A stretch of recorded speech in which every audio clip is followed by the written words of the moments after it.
with DSLRvideoshooter.com, and today we're going to talk about another solution for taking care of all those accessories. Some of you may remember a while ago I did a podcast kind of showing a smaller, kind of like a documentary setup with my 7D, and one of the accessories that I was recommending was this NGR tri-mount. It's essentially a cold shoe, male, and then with 3 female cold shoes. And this allowed me to mount all kinds of stuff, microphones, H4n, and an audio receiver. Well, not too long after I did that video, or that podcast, this thing went out of stock in a lot of places, and it turns out they stopped making it, so they just dried up. Which is a shame because it's such a simple but valuable piece of gear for your rig. So that was a real bummer, and people were wondering, we were all looking for a different solution. And a friend of mine, Guy Stalagi, found this little sucker, and you can find this on B&H. This has 2 mounts, so it's not 3, but I've been real impressed with this. This is the Coolux M3000, and very simple design, nothing terribly different. It just offers 2, like I said before, one about 3 inches and another 2 inches off from the actual base. But I actually prefer this one a lot more just because of the way it's designed, and it is a little lighter. It's like an aircraft aluminum. It is much lighter than my NGR, which is a beast. And I also noticed that it actually fits more accessories than mine does. There's actually a small groove on the inside of each of them.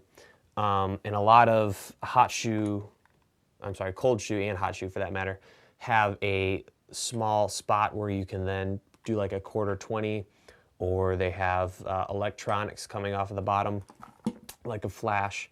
And this thing actually takes into account that and lets you fit it on there. Whereas this one, like, I've always had a hard time getting my audio receiver on this mount.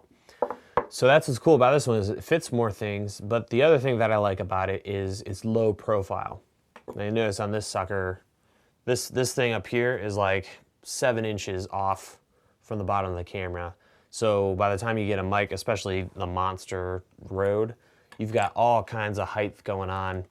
And if you have a taller rig, by the time you add all that stuff up, you've got this freakishly tall setup, which can be kind of difficult for a tripod use, as well as just heavy all around. And stability when you tilt down can be a problem. So that's what I really like about this guy, is by the time you put even this one, a ridiculously large Rode video mic, you're staying pretty low. So I do like that a lot. And the other thing I noticed on my old one, and the difference between this one, is the corners are rounded on the part that attaches your camera, which makes it easier to slide in. And I'm always scared to death with this beast that, you know, I can ding up the electronics, so to be careful with that. And so it does get on easier without worry of damaging any of your hot shoe mounts. And the other thing is it does get tighter, and I think that's because on the old one there wasn't, the way it's designed on the base, it wasn't very thick, and for whatever reason it would never quite tighten down, so I did have it rotate a little bit on my camera, which when you have all kinds of mics, even more expensive than this, and H4Ns and all kinds of stuff, you don't want that moving around in fear of that falling down. So there's, you know, it's nice and low. That's manageable. You have a second one, so you can put your receiver or your H4N up there.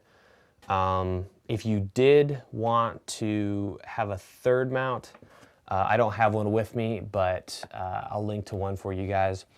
There is a mount that essentially is about 3.5-4 inches long, and it's a track that you can add more mounts to. So I would put that maybe on the lower one, and then that would give you 2 more hot shoe mounts. But I do really like this one. It's much sturdier and can hold more accessories. So I'll put a link to that in the show notes at dslrvideoshooter.com. Stay tuned for more reviews, tutorials, and other good stuff on the show. And as always, if you have questions or comments, definitely let me know. You can either comment on the blog or send me an email at dslrvideoshooter@gmail.com. Look forward to hearing from you, and we'll see you next time.